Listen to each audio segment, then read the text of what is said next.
precisamente a todas estas cifras que tú acabas de mencionar y que mencionó también nuestro colega, hay que sumar otra que te habla de la dimensión de la pérdida del Estado. Y es que Guanajuato también es el estado más letal para los policías. Es donde más policías son asesinados de manera impune.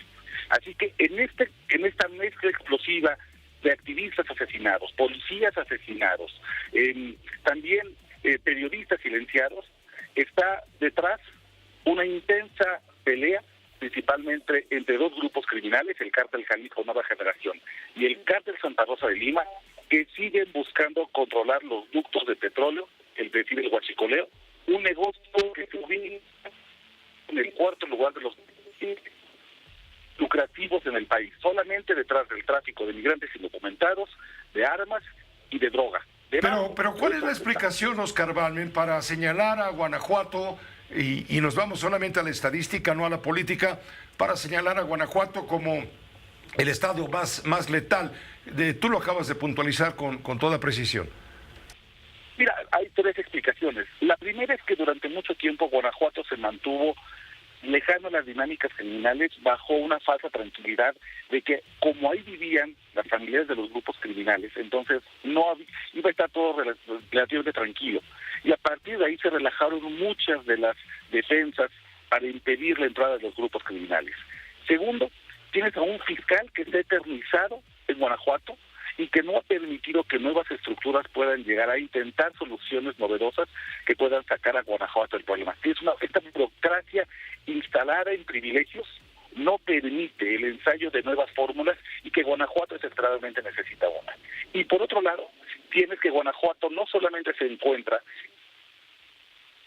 un migrante que llega no solamente desde el Golfo y desde el Pacífico, sino por el centro del país, sino que también está centrado sobre, por un lado, ductos de petróleo, que insisto, es parte de lo gravísimo que pasa en Guanajuato, pero también de una empresa, de un crecimiento industrial tremendo que ha servido los ductos para lavar el dinero, que no solamente proviene del municipio, sino también de la explotación de minerales en Guanajuato. Cuando hablamos de cárteles de las drogas, querido Pepe, hablamos de un concepto en desuso. Las drogas ya representan para los grupos criminales únicamente entre el 8 y el 15% de sus ganancias. La mayoría de estos grupos criminales, hoy en siglo XXI, 2024, están migrando al tráfico de recursos naturales. Le están sacando mucho más jugo, por así decirlo, a la explotación de petróleo, de gas, de minerales, de agua, muy importante porque en el tráfico de agua también está la explicación a desplazamientos forzados. Y lamentablemente, en medio de eso están las madres buscadoras que son asesinadas no porque estén cerca de encontrar a los responsables de los crímenes de sus familiares. En muchas ocasiones se trata de desapariciones que tienen muchos años y que por tener tanto tiempo de antigüedad es muy complicado ya resolverlos. Lo primero que hay que tener claro que es el problema número uno de acuerdo a los mexicanos. Cuando les preguntas, ¿qué le preocupa a usted más? Violencia, economía, corrupción, salud, violencia. La gente, lo que tú reportas, lo que nosotros vemos, lo que se lee en los medios, es lo que está sucediendo. No es una exageración y por eso cuando a la gente le preguntas, ¿qué te preocupa más? La seguridad. Más que el dinero, más que incluso la salud. Más que incluso ya no digamos salud. Más que la educación. Lo segundo que hay que tener claro, Pepe, es que si bien ha bajado 20% más o menos el homicidio, que es el dato más visible, más horrendo, ha bajado un 20%. Según cifras de la propia secretaria Rosa Isela, ¿no? Creo que los datos van por ahí. Pero se nos olvida, Pepe, que en el 2018 el homicidio aumentó más o menos eso mismo. Es decir, todo lo que hemos recuperado, digamos, este sexenio... Es lo que habíamos perdido. En un solo año, en el año electoral. Y la mala noticia es que el 24 es un año electoral. ¿Y qué creo que sucede en los años electorales, Pepe? Pues primero el gobierno ya va de salida. O sea, el gobierno tiene mucho menos posibilidades de enfrentar al crimen. Los locales, los estatales y el federal tienen que cuidarse las espaldas. Lo que ya salió mal no lo pueden cambiar. Los criminales pues quieren ganar en el proceso electoral espacios. Este señor que se llama Secretario de Seguridad Pública.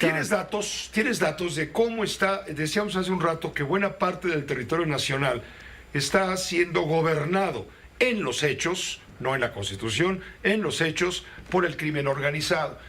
¿qué proporción? Porque cuando el Comando Norte de Estados Unidos publicó información señalando que cuando menos el 30% de México está en manos del crimen organizado, en Palacio Nacional, por supuesto, reventaron las críticas. Por supuesto, hay muchos datos y son siempre complicados de definir, porque ¿qué es controlar?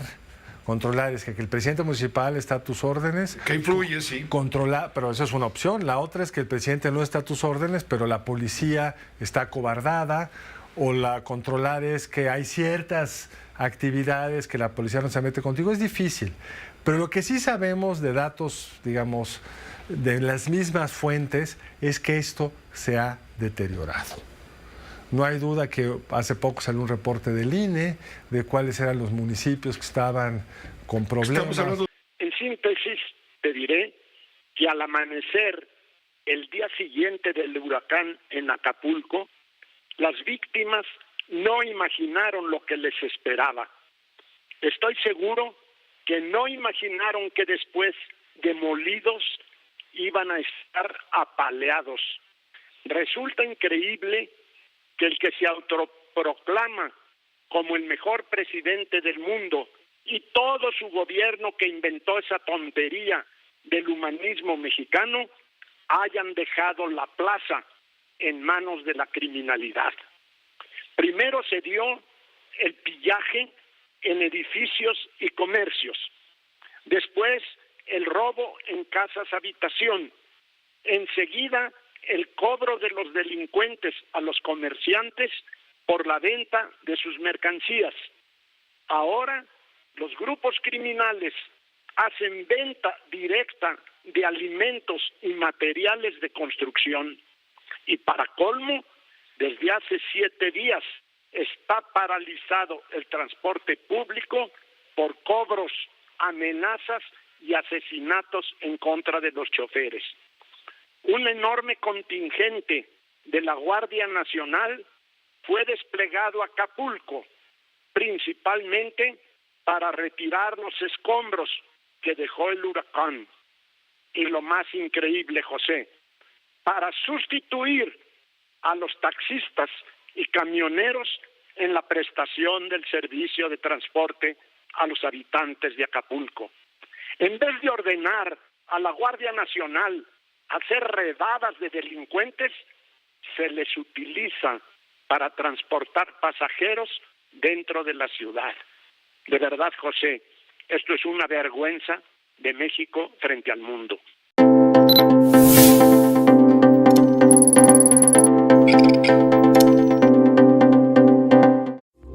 Esta fue una producción de Grupo Fórmula. Encuentra más contenido como este en radioformula.mx.